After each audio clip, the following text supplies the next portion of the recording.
En el nombre del Padre, del Hijo, del Espíritu Santo. Amén. Señor Dios Padre Todopoderoso y Eterno, te pedimos, Padre Santo, que nos ilumines, que nos bendigas, que nos llenes de tu luz, Señor. Llénanos de la presencia del Espíritu Santo, para que sea Él quien nos guíe esta noche, Señor. Te damos gracias, Todopoderoso y Eterno, por la vida que nos das, Señor. Por la salud, Padre Santo, por nuestra familia, Todopoderoso, por nuestro hogar, por nuestros matrimonios, por nuestros hijos, Señor Todopoderoso. Gracias, Padre Santo. Gracias, Padre, por el trabajo que nos da, Señor, por el sustento, Padre. Gracias, Dios eterno, Dios bendito, Dios santo. Gracias, Señor. Gracias por la fe. Gracias por esas inmensas bendiciones que nos brindas cada día, Señor, y cada domingo a través de tu Eucaristía, Todopoderoso. Gracias por los sacramentos, Señor. Gracias, Padre Santo, por nuestros sacerdotes, por el Papa Francisco, por nuestros obispos, Señor, por nuestros presbíteros, Padre Santo, que a través de ellos tú alimentas y bendices a tu pueblo, Señor. Ven, Espíritu Santo, en esta noche y toma posesión de este lugar, Padre Santo. Bendícenos a todos para que no hablemos palabra de hombre, sino que sea, Señor, tus pensamientos, tus sentimientos, Señor, tu palabra, Padre Santo. Ven, Espíritu Santo, y sana nuestras enfermedades. Alivia nuestras angustias, nuestros temores, Señor. Que con tu palabra nos ilumines el alma, Todopoderoso, y nos fortalezcas. Gracias por la Santísima Virgen María, por sus oraciones, por su intercesión, por su bendición y su protección espiritual. Gracias, Padre. Ven, Espíritu Santo. Ven, Espíritu Divino. Ven, Señor, y toma posesión y control de nuestro ser. Ven, Espíritu Santo. Ven, Señor, en este momento y abre nuestros labios, Padre Santo. Sana nuestras heridas, sana nuestros enfermos, Señor. Sana todos esos enfermitos que tenemos en nuestros hogares, en los hospitales, Padre Santo. Bendícelo, Señor. Consuela, Padre Santo, al afligido, al enfermo, al angustiado, Señor. Que tu palabra los fortalezca y los bendiga. En el nombre del Padre, del Hijo, del Espíritu Santo. Amén. Bueno, vamos entonces a leer el capítulo número 12 del libro de Números. María y Aarón critican a Moisés. María y Aarón empezaron a hablar mal de Moisés, porque éste se había casado con una mujer etíope o cusita. Además dijeron: el Señor no ha hablado solamente con Moisés, también ha hablado con nosotros. Y el Señor lo oyó. En realidad, Moisés era el hombre más humilde del mundo. Por eso el Señor les dijo a Moisés, a Aarón y María, o Miriam: vayan ustedes tres a la tienda del encuentro. Los tres fueron allá. Entonces el Señor bajó en una espesa nube y se colocó a la entrada de la tienda. Luego llamó a Aarón y a María. Y cuando ellos se presentaron, el Señor les dijo: escuchen esto que les voy a decir. Cuando hay entre ustedes un profeta de mi parte, yo me comunico con él en visiones y le hablo en sueños. Pero con mi siervo Moisés no lo hago así. Él es el más fiel de todos mis siervos, y con él hablo cara a cara, y en un lenguaje claro. Y si él me ve cara a cara, ¿cómo se atreven ustedes a hablar mal de él? El Señor se enojó mucho con ellos y se fue. Y en cuanto la nube se alejó de la tienda, María se puso leprosa, con la piel toda blanca. Cuando Aarón se volvió para mirar a María y vio que estaba leprosa, le dijo a Moisés: por favor, mi señor, no nos castigues por este pecado que tontamente hemos cometido. No permitas que ella quede como una criatura muerta antes de nacer, que sale con la piel medio deshecha. Entonces Moisés suplicó al Señor: por favor, oh Dios, te ruego que la sanes. Y el Señor le respondió: si su padre le escupiera en la cara, quedaría deshonrada durante 7 días. Pues entonces que la echen fuera del campamento durante 7 días, y después podrá volver. Y así María fue echada fuera del campamento durante 7 días. Mientras tanto, el pueblo no se movió de allí. En cuanto María se reunió con ellos, se pusieron en camino desde Hazerot y acamparon en el desierto de Parán. Palabra de Dios. Bueno, el capítulo número 12 del libro de Números nos habla acerca de una situación bastante particular.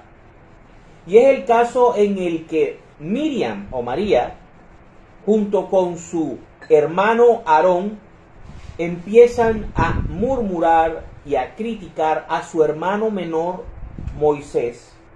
Primero por una situación trivial y que se sale de las manos de Moisés. Y es el hecho de que su esposa, posiblemente Séfora, sea cusita, etíope, o sea, de tez morena. Fíjense, ya ahí comienza el racismo, ya comienza a verse y a mirarse profundamente. Y a pesar de eso, también comienzan a criticar y a murmurar de que Dios no solamente ha hablado con Moisés, por lo tanto Moisés no debería tener toda la atención y toda la responsabilidad y todo el privilegio que ha recibido por ser mediador de Dios ante el pueblo de Israel. Ellos comienzan a decir de que Dios también les ha hablado a ellos y ha hablado a través de Aarón y de Miriam. Pero el Señor escuchó estas murmuraciones, estas críticas, y antes de que eso se volviera en una fuente de división de su pueblo, Él quiso cortar de raíz la situación. Antes de que comenzara a ramificarse el problema, Dios llamó a la fuente. Y es ahí cuando llama a Moisés, a Aarón y a Miriam. Y hay que tener en cuenta algo muy importante. El único ser que puede ver claramente como un cristal el pensamiento y el alma de cada criatura creada es el Creador. De las criaturas creadas, desde los serafines hacia abajo, hacia nosotros o las criaturas creadas no podemos penetrar en el pensamiento, en la conciencia y en el espíritu de otras criaturas. Pero nuestro Creador sí puede. ¿Y esto por qué lo digo? Porque el texto puede verse con que Dios es severo con la persona aparentemente más débil, que vendría siendo Miriam, por ser mujer. Podemos ver el caso, el capítulo como algo un poco machista, patriarcal, pero no es así. En primera instancia, el texto bíblico, el capítulo, trata de decirnos que quien empieza con el hostigamiento, que quien empieza con la incomodidad, primero, contra la esposa de Moisés, contra parte de la familia de Moisés y por lo tanto familia de ella, es la madre de sus sobrinos, es la esposa de su hermano. ¿Y dónde empieza esta intriga? Es en el corazón de Miriam. Miriam comienza a sentir incomodidad, un poco de racismo, un poco de envidia, y el orgullo comienza a apoderarse de su corazón. Por eso es que el texto bíblico empieza nombrándola a ella de primero, dándonos a entender de que donde empieza el pecado, donde empieza la incomodidad, donde empieza la crítica, es en Miriam. Y ella contamina a Aarón, que ya hemos visto, es un personaje, es una persona que es fácilmente influenciable, no tiene un criterio bien establecido, no tiene unas bases de valores y unas bases de pensamiento bastante sólidas para refutarle y para hacerle justicia a su hermano menor, ¿sí? Sino que, dejándose llevar por las críticas y por los sentimientos de Miriam, entre los dos crean esta situación de contienda y esta situación de murmuración. Dios, sabiendo lo que hay en nuestros corazones, sabiendo muy bien dónde empezó el problema y dónde estaba más fuerte el problema, va a acabar la raíz. Llama la atención de que Moisés guarda silencio. Moisés deja que sea Dios el que hable. Moisés deja que sea el Señor quien arregle y quien lo defienda a él, que defienda su causa. Y uno de los versículos que más me ha llamado la atención en los últimos tiempos es el hecho de que la palabra de Dios nombra a Moisés como el hombre más humilde, más manso, más afligido del mundo de ese momento, en ese tiempo, ¿verdad? Haciendo la claridad de que en Moisés no había orgullo, no había soberbia, no había ningún tipo de interés personal, sino que esa mansedumbre era un espíritu de servicio hacia su pueblo, partiendo del amor que sentía por su Dios. Recordemos que Moisés era un príncipe de Egipto. Era un hombre que posiblemente era arrogante, violento y acostumbrado a los placeres de la nobleza y de la corona egipcia. Pero que su espíritu lo llevó a abandonar todas esas prebendas, todos esos lujos, todas esas, digamos, todo ese mundo, ¿verdad?, que se le había presentado por la esclavitud de su pueblo. La sangre lo llamó. Y Moisés es un hombre que es católico. ¿Y por qué católico? Porque es un hombre universal. Es un hombre que, siendo hebreo, es criado en la corte egipcia y al final termina por muchos años viviendo en Madián y casándose con una madianita, que posiblemente era etíope o cusita, ¿sí? Era africana. Y pensamos que durante el periodo en que Moisés estuvo en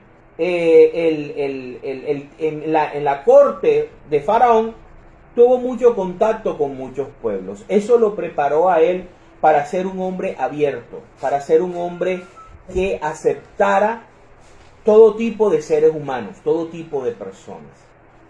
Entonces, vemos cómo aquí sus hermanos, queriendo tener las mismas prebendas que Moisés, tratan de decir de que también ellos fueron elegidos por Dios y que ellos también tienen los mismos derechos que tiene Moisés.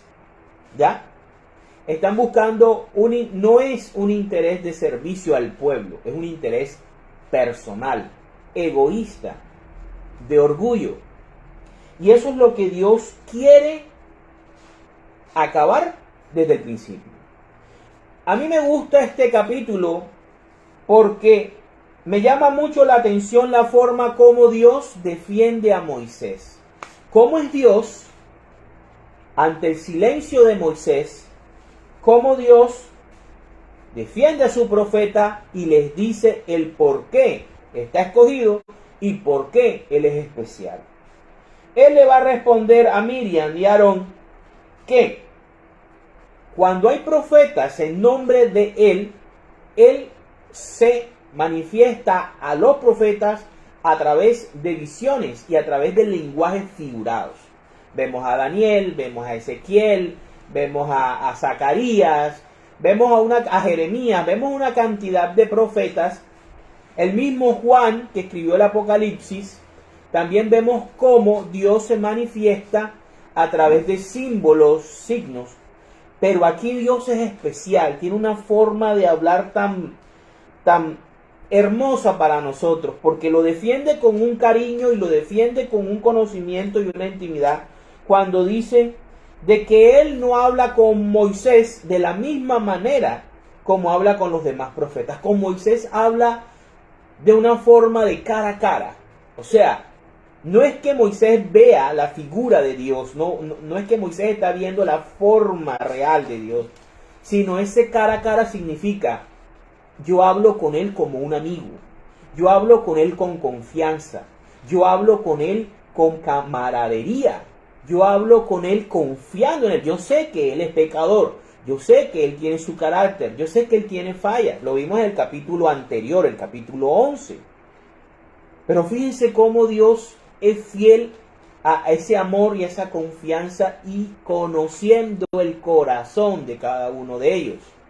Este capítulo es una radiografía en qué lugar queremos nosotros estar en nuestra vida. Si nosotros queremos ser como Miriam o Aarón, o si queremos ser como Moisés, que es una prefigura de Cristo. Cristo representa la perfección del carácter que debe tener el ser humano.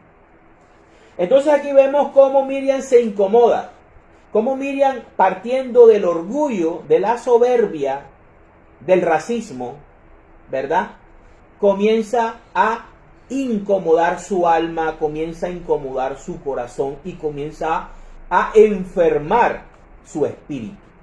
Por eso vamos a ver cuando el Señor se manifiesta su furia, va a materializar el corazón de Miriam en la lepra, ya que la lepra, como hemos visto en todo este recorrido que hemos hecho todos estos años, de todos estos capítulos, la lepra era una representación teológica del pecado, de la enfermedad espiritual del pecado, ¿sí? Lepra es para el cuerpo lo que el pecado es para el espíritu.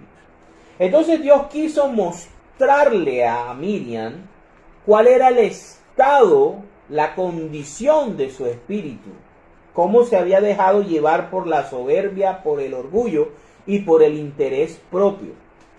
¿Por qué Aarón no es castigado? Porque Aarón tiene una personalidad tibia. Aarón se acomoda dependiendo de la presión que le hagan. Así hay muchas personas que se acomodan dependiendo de la presión que le ejercen. No tienen unas bases sólidas y unas bases bien firmes que digan: no, hasta allá no voy. No, de aquí no paso porque no me lo permiten mis valores, mis principios y mis pensamientos. Y sobre todo mis creencias. Sino que es esa personalidad que la mueven de un lado a otro. Y Moisés sorprendido, me imagino yo que Moisés está en silencio, anonadado, sorprendido, que su sangre de su sangre, ¿verdad? Los tres salieron del mismo vientre de Jocabed y de los mismos testículos de Aram, ¿verdad? Entonces, está sorprendido y deja que sea el Señor quien defienda su causa. Es lo mismo que pasa con Cristo. Es lo mismo que sucede con Jesús cuando lo están atacando en el Sanedrín. Está en silencio. Porque él sabe que su causa es justa, porque él sabe que es inocente, porque él sabe que todo lo que digan o todo lo que inventen es falso. Y que al final, Papito Dios lo va a hacer triunfar y lo va a hacer vencer, que es lo que ocurre en la cruz y en la resurrección. Entonces el Señor le dice lo especial que es Moisés. ¿Por qué Moisés es especial? Y les da a entender de que Moisés ha sido escogido por él en su autonomía, en su autoridad como Dios, como creador, como Señor del pueblo de Israel. Dios escoge a Moisés. Les está diciendo a ellos: yo escogí a Moisés y ese es mi intermediario y mi líder. Y hablo con él cara a cara, con intimidad, de padre a hijo, y hablo con él de manera clara, sin símbolos, sin imágenes, sin visiones. Al pan, vino. Por la responsabilidad que tiene Moisés, por la forma como Moisés debe manejar al pueblo de Dios, todo lo sagrado, todo lo bendito, la liturgia que él desarrolla y que tiene que ser fiscal de que el pueblo de Israel cumpla. ¿Sí? Entonces ahí podemos ver cómo Dios lo defiende. Y una vez que se ha ido el Señor, permite que el pecado de Miriam se materialice en su cuerpo y es cuando queda llena de lepra, queda blanca como la nieve. Fíjense, un contraste bastante fuerte, porque ella está criticando la piel oscura de Séfora, la esposa de Moisés, y ella queda blanca como la nieve, pero de lepra. Ella queda blanca como la nieve, pero de lepra. Mientras que comienza el capítulo diciéndonos que está criticando la piel oscura de Séfora. ¿Sí? Miren cómo Dios en su infinita sabiduría nos manda el mensaje. Entonces, Aarón, al ver a su hermana así, cree: a mí también me van a castigar, a mí también me la van a aplicar. Y es por eso que antes de que él reciba el castigo, lo que hace es que pide clemencia y ya llama a Moisés mi Señor. Ya le reconoce la autoridad nuevamente, porque es como el viento. ¿Sí? Es como el viento. Entonces viene y le pide misericordia a Moisés. Y Moisés, que no ha hablado, lo primero que hace es orar por aquellos que estaban hostigándolo y que querían quitarle autoridad y querían quitarle el liderazgo del pueblo de Israel, que él no lo pidió. Es más, si recordamos en Éxodo 3, él trató de zafarse de eso, pero Dios le dijo: no, Señor, yo lo escogí a usted, yo sé lo que usted es capaz y vamos para esa. Yo lo apoyo y yo estaré con usted siempre. Entonces, Moisés lo que hace es que le pide el favor al Señor de que no los castigue y que la sane a ella, que le quite la lepra. Es su hermana. Moisés no siente sed de venganza, no siente rabia, no siente rencor, no siente ningún mal sentimiento, sino que lo primero que ve es por el bienestar de su sangre, por el bienestar de su hermana, por el bienestar de su familia.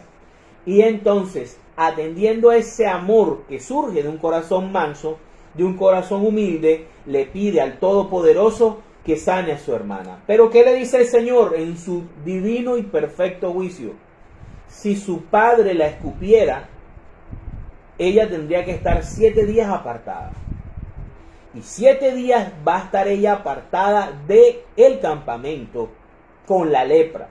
Y no se van a mover, la vamos a esperar, pero ella va a sufrir y va a convivir con su maldad y va a vivir con su pecado 7 días y las consecuencias de su pecado 7 días, para que más nunca vuelva a instigar y vuelva a dejar que en su corazón se plante esos sentimientos de envidia, de orgullo, de interés propio, de calumnia, de racismo, que ella dejó entrar en su corazón y que después llevó a contaminar a su hermano Aarón, que era el sumo sacerdote de Israel, imagínense. Entonces el Señor queda en firme. Por lo tanto, Miriam viene a ser también una forma de mostrarle al pueblo de Israel las consecuencias de dejarse dominar por el espíritu de la envidia, por el espíritu del orgullo y por el espíritu del pecado. Al final, Miriam es sanada por Dios. Dios la sana. Después del 7º día, Dios le quita la lepra, la purifica y permite que ella se reincorpore al campamento pura, limpia, sana. Ya me imagino yo que duró 7 días orando, reflexionando, pidiéndole perdón a Dios, ¿verdad? Y sacando de su alma y de su corazón esos sentimientos para la gloria de Dios. Vamos entonces a ver cómo en otros textos bíblicos vamos a encontrar que a hombres de Dios, profetas de Dios, les ocurrió cosas similares. Vámonos a Primera de Reyes, capítulo 19, versículos del 1 al 18. Cuando Jezabel, la esposa del rey Ahaz, rey de Judá, persigue y amenaza de muerte al profeta Elías, ni más ni menos, y cómo Dios responde a la angustia y al miedo del profeta Elías. No lo deja solo. Vamos a ver, vamos a escuchar. Dice: Elías huye a Oreb. Ahab contó a Jezabel todo lo que Elías había hecho y cómo había degollado a todos los profetas de Baal. Entonces Jezabel mandó un mensajero a decirle a Elías: si tú eres Elías, yo soy Jezabel. Miren la soberbia de esta mujer. Y que los dioses me castiguen duramente si mañana a esta hora no he hecho contigo lo mismo que tú hiciste con esos profetas. Imagínense, fíjense. Elías se dio cuenta de que corría peligro y para salvar su vida se fue a Berseba, que pertenece a Judá, y allí dejó a su criado. Luego él se fue hacia el desierto y caminó durante un día hasta que finalmente se sentó bajo una retama. Era tal su deseo de morirse, o sea, tenía una depresión. Aquí la Biblia no toma el término deprimido, sino sentía un deseo fuerte de morirse. Eso es depresión. Que dijo: basta ya, Señor, quítame la vida, pues yo no soy mejor que mis padres. Estaba desanimado el profeta. El poderoso Elías, acababa de hacer bajar fuego del cielo en el monte Carmelo. Y fíjense que también estaba afligido. Y se acostó allí, bajo la retama, y se quedó dormido. Pero un ángel llegó y tocándolo le dijo: levántate y come. Elías miró a su alrededor y vio que cerca de su cabecera había una torta cocida sobre las brasas y una jarra de agua. Entonces se levantó y comió y bebió. Después se volvió a acostar, estaba full cansado. Pero el ángel del Señor vino por segunda vez y tocándolo le dijo: levántate y come, porque si no, el viaje sería demasiado largo para ti y moriría. Elías se levantó y comió y bebió. Y aquella comida, escuchemos bien, aquella comida le dio fuerzas para caminar 40 días y 40 noches hasta llegar a Horeb. Eso se llama pan bajado del cielo. Eso fue una Eucaristía. El Señor le envió pan bajado del cielo a Elías y le dio fuerzas para caminar 40 días y 40 noches. Era una comida sobrenatural. Dios estaba mostrando su amor al profeta, ¿sí? Así como le mostró a ese amor incondicional y ese amor y esa fidelidad a Moisés y a su servicio, y fidelidad de Moisés a Dios y al pueblo de Israel. Ok, dice, Elías se levantó, al llegar entró en una cueva y allí pasó la noche. Pero el Señor se dirigió a él y le dijo, ¿qué haces aquí, Elías? Él respondió, he sentido mucho celo por ti, Señor. Amor, he sentido amor por ti, Dios Todopoderoso, porque los israelitas han abandonado tu alianza y derrumbado tus altares, y a filo de espada han matado a tus profetas. Solo yo he quedado y me están buscando para quitarme la vida. Sabemos quién es Jezabel. Y el Señor le dijo, sal fuera y quédate de pie ante mí sobre la montaña. En aquel momento pasó el Señor, y un viento fuerte y poderoso desgarró la montaña y partió las rocas ante el Señor, pero el Señor no estaba en el viento. Después del viento hubo un terremoto, pero el Señor tampoco estaba en el terremoto. Y tras el terremoto hubo un fuego, pero el Señor no estaba en el fuego. Pero después del fuego se oyó un sonido suave y delicado.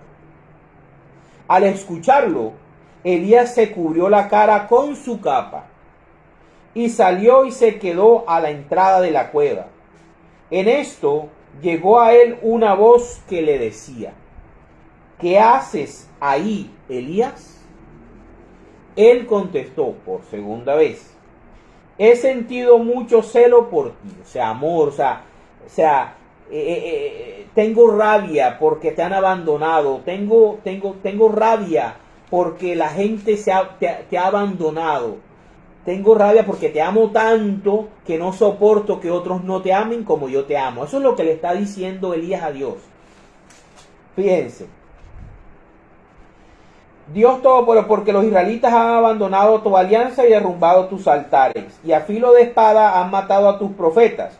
Solo yo he quedado y me andan buscando para quitarme la vida. Entonces el Señor le dijo, anda, regresa por donde viniste al desierto de Damasco. Ve y consagra a Hazael como el rey de Siria, y a Jehú, nieto de Nimsi, como rey de Israel, a Eliseo, hijo de Safat, del pueblo de Abel Meholá, conságralo como profeta en lugar tuyo. Ya Dios estaba pensando en llevárselo para el cielo. De esta manera, a quien escape de la espada de Hazael, lo matará Jehú, y a quien escape de la espada de Jehú, lo matará Eliseo. No obstante, yo dejaré en Israel 7,000 personas, que no se han arrodillado ante Baal, ni lo han besado. Palabra de Dios. Te alabamos, Señor. Aquí podemos ver cómo el profeta profesa su amor a Dios y cómo Dios lo asiste y lo protege. ¿Quién lo está instigando? Una mujer, la esposa del rey Ahab, que se llama Jezabel. Era una mujer mala, era una mujer idólatra que veneraba a Baal. Ordenó que se mataran a todos los profetas de Israel para reemplazarlos por profetas falsos de Baal. Elías los venció a todos los profetas y los mató en el monte Carmelo. Y le dio a entender al pueblo de Israel y le mostró al pueblo de Israel que Yahvé era el Dios verdadero, mientras que Baal era una vil mentira. Por eso ella lo odiaba. Lo que llama también la atención de este capítulo, que siempre me ha fascinado y siempre me ha gustado, hoy leo la mayoría de textos bíblicos que me han fascinado en la Biblia. Primero, el capítulo 12 de Números. La forma como Dios defiende a Moisés y cómo le dice a Miriam y Aarón por qué Moisés es especial. Dos, la forma como Elías revela su amor incondicional por Dios. Por eso es que Elías es como el fuego. Por eso lo asocian con el fuego. Por eso es que un carro de fuego es el que lo viene a buscar y se lo lleva para el cielo. Porque Elías ardía de amor como el fuego, como una antorcha de amor por Dios, por papito Dios. Por eso Dios se lo llevó al cielo.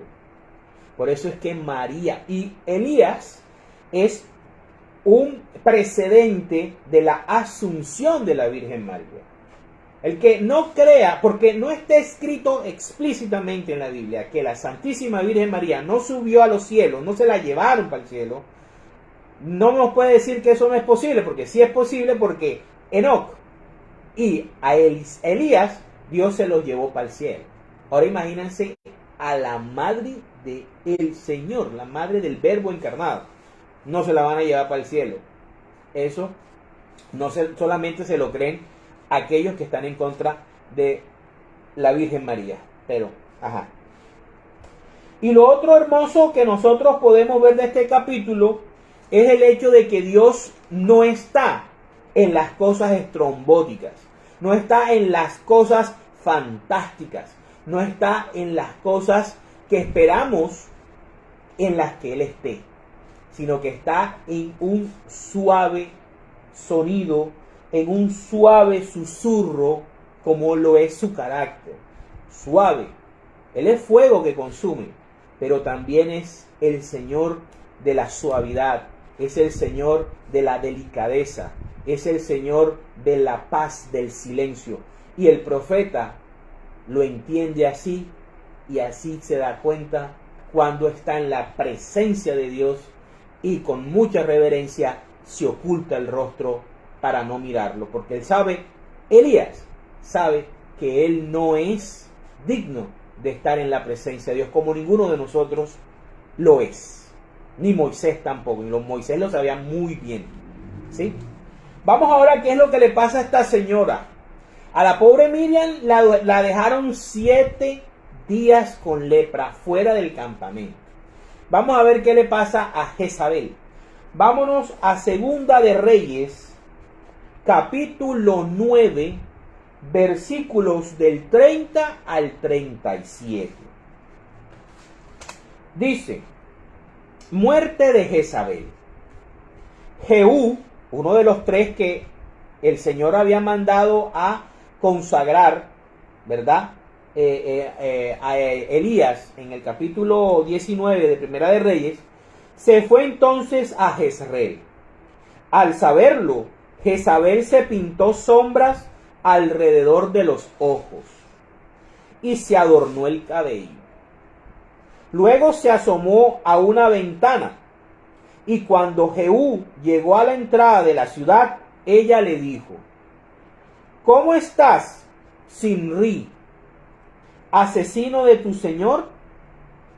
Jehú miró hacia la ventana y dijo: ¿quién está de mi parte?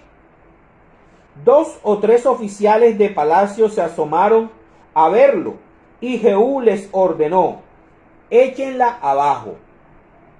Ellos la echaron abajo, y parte de su sangre salpicó la pared y los caballos, los cuales pisotearon a Jezabel. Luego Jehú se fue a comer y beber, no le importó.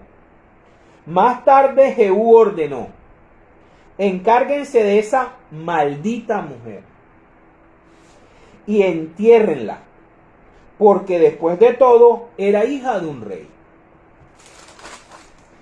Pero cuando fueron a enterrarla, solo encontraron de ella el cráneo, los pies y las palmas de las manos. Entonces regresaron a comunicárselo a Jehú.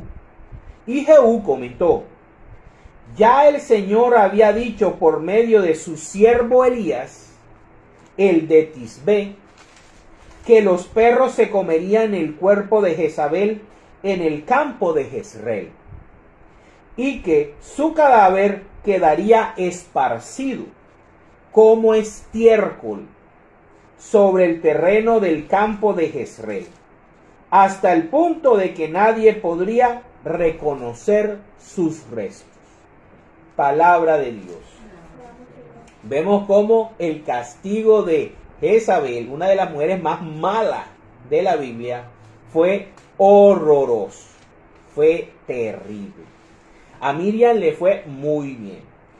Otro hecho que no vamos a ver, que no vamos a leer, pero que también sucedió, le pasó al espejo del profeta Elías, o sea, a Juan Bautista, cuando Herodías y su hija Salomé le piden a Herodes la cabeza del profeta, y Herodes, después de haberle prometido a Salomé lo que ella pidiera, así fuera la mitad del reino, estuvo obligado a matar a Juan Bautista y a entregarle la cabeza del profeta a estas mujeres malévolas, como eran Herodías y Salomé. Ahora vamos a ver cómo los cristianos debemos cuidarnos del espíritu de la envidia. Vamos primero que todo a Gálatas capítulo 5. Gálatas 5, versículos del 19 al 21. Dice: es fácil ver lo que hacen quienes siguen los malos deseos. Cometen inmoralidades sexuales, hacen cosas impuras y viciosas, adoran ídolos como Jezabel y practican la brujería, ella. Mantienen odios. Ya Miriam estaba empezando a sentir odio por su cuñada Séfora y por su hermano Moisés. Discordias y celos. Ellos dos, ella llevó a Aarón a sentir celos de la posición de Moisés. Se enojan fácilmente, causan rivalidades, divisiones y partidismos. ¿Qué era lo que iban a empezar a hacer estos dos personajes? Iban a dividir al pueblo de Israel. ¿Quiénes se iban a ir con Miriam? ¿Quiénes se iban a ir con Aarón? ¿Quiénes se iban a ir con Moisés? Como le pasó a Pablo con Apolos y con Pedro. Creo que en la iglesia de Corinto, no estoy seguro. Son envidiosos, borrachos, glotones y otras cosas parecidas. Les advierto a ustedes, nos habla a nosotros, a la iglesia, como ya antes lo he hecho, que los que así se portan no tendrán parte en el reino de los cielos. Palabra de Dios. Te alabamos, Señor. El envidioso, el soberbio, el racista, el clasista, el partidista, el que le gusta el chisme, el que le gusta la controversia, el borrachón, el que comete inmoralidades sexuales, el vicioso, no va a poder entrar al tercer cielo, no va a poder cantar con palmas junto al trono de Papito Dios. No lo van a dejar entrar. Por mucha protesta que hagan, del purgatorio no pasa. Y si llega al purgatorio tendrá que purificarse como lo hizo Miriam. Miriam estuvo en un purgatorio. Los 7 días que estuvo Miriam alejada del campamento con lepra, fueron su purgatorio. Tuvo que purgar primero su pecado antes de que le dieran acceso nuevamente al campamento del pueblo de Dios, donde hacía presencia Dios mismo. Es la misma situación. Es lo mismo. A Miriam la mantuvieron en el purgatorio. Vamos ahora a ver Primera de Timoteo, capítulo 6, versículos del 3 al 10. Dice, la verdadera riqueza. Enseña y predica esto.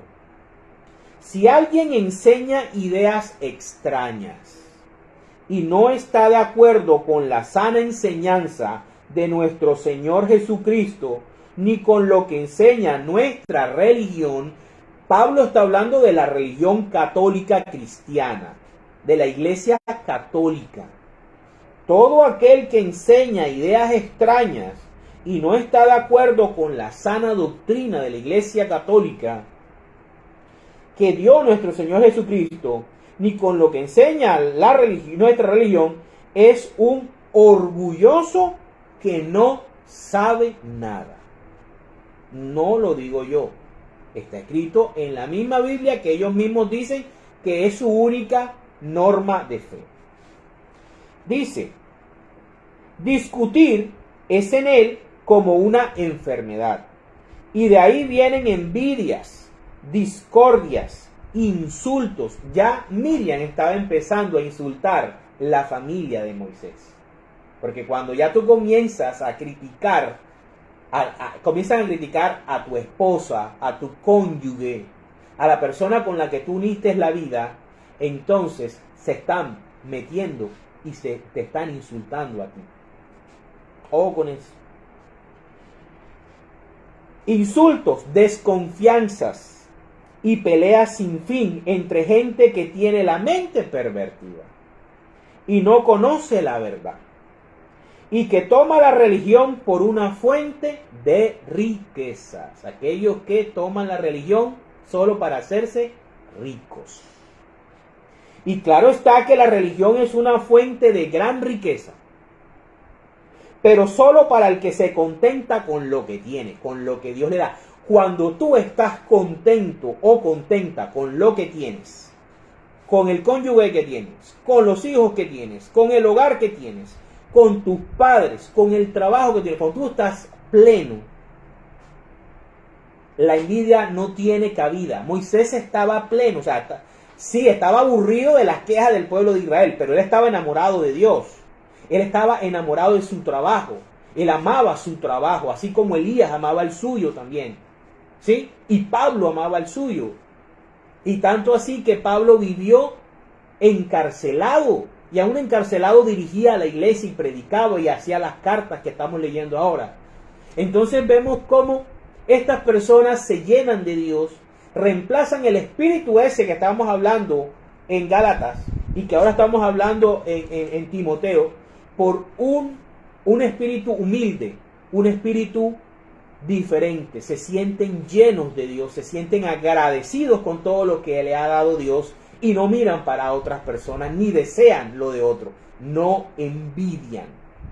Una característica de un cristiano verdadero es que no siente envidia de nada ni de nadie. ¿Por qué?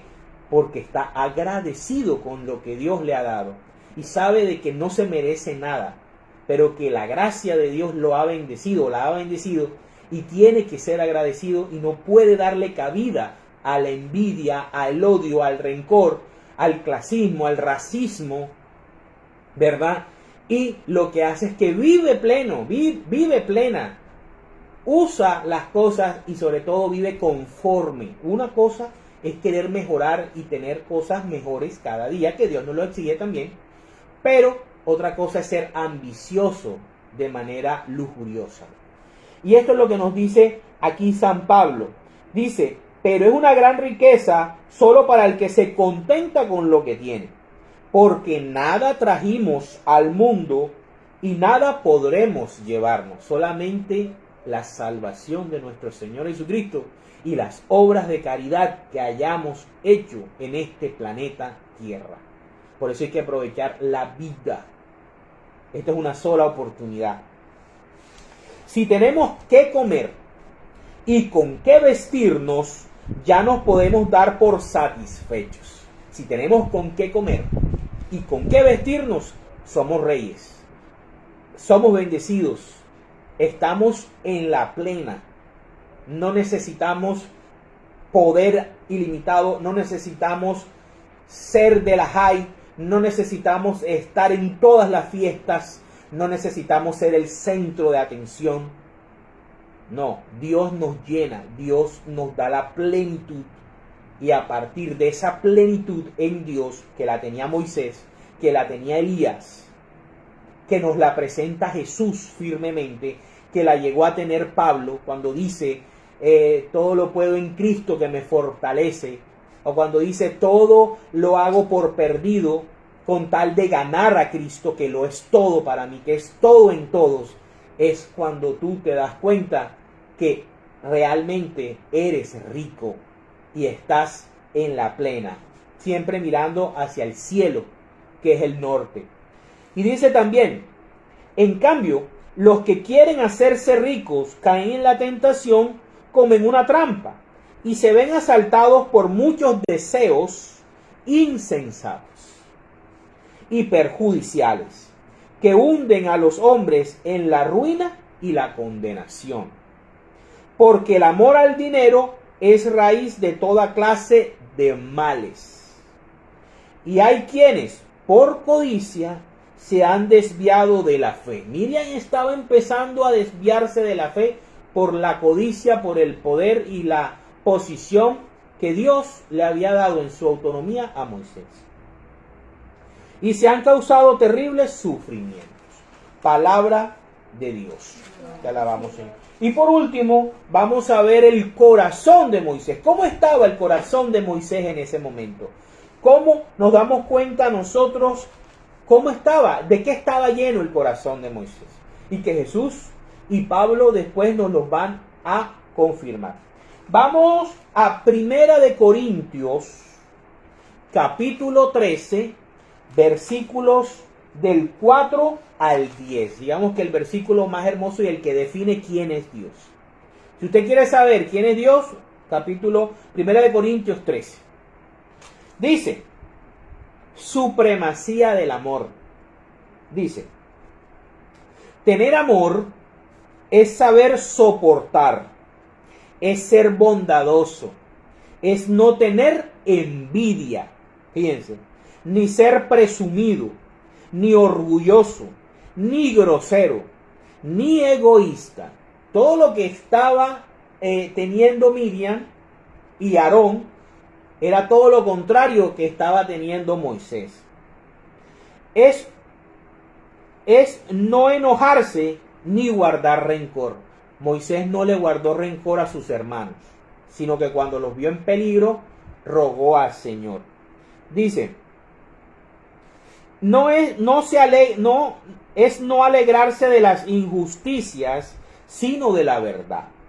Tener amor es sufrirlo todo. Moisés sufría mucho por el pueblo de Israel. Creerlo todo, le creía todo a Dios. Esperarlo todo, soportarlo todo. El amor jamás dejará de existir. Un día el don de profecía terminará y ya no se hablará en lenguas. Aquellas religiones que apoyan su fe en el don de lenguas. Ni serán necesarios los conocimientos, porque los conocimientos y la profecía son cosas imperfectas, que llegarán a su fin cuando venga lo que es perfecto. Palabra de Dios. Te alabamos, Señor. Y entonces así podemos ver nosotros cómo Moisés claramente, está descrito aquí, no siente rencor, no siente envidia, no actúa por venganza, porque él pudo haberle dicho, ay, ustedes se lo ganaron, ¿para qué están hablando de mí? Está bueno, y yo le voy a pedir al Señor que los castigue más fuerte. No, Moisés, lleno de amor por estar en esa comunión con Dios, por estar en ese contacto con Dios, comienza a recibir ese espíritu de Dios. El Espíritu Santo estaba en Moisés y lo limpiaba y le permitía desarrollar la gracia y la humildad, la sencillez que tenía para poder tener una relación muy hermosa con Dios, al igual que la tuvo el profeta Elías, y la que nos enseña nuestro Señor Jesucristo, y la que nos exhorta y la que nos ordena Jesús. Ámense los unos a los otros como yo los he amado, porque no hay amor más grande que el que da la vida por sus amigos, ¿verdad?